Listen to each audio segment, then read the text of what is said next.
Okay, it's running now.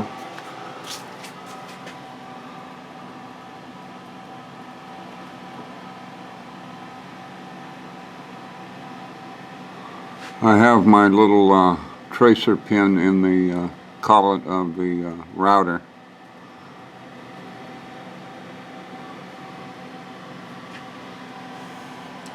The shadows are very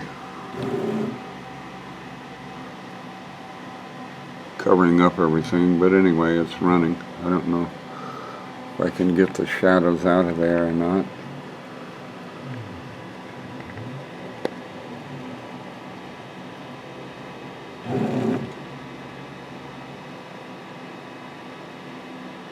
Seems to be very accurate. Of course, it should be.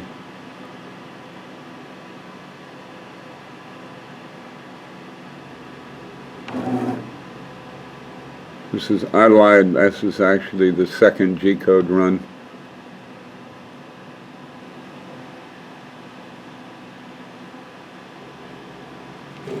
And it returns to 0.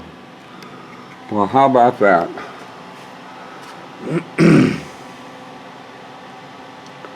Okay, well, that's, I guess I can, okay.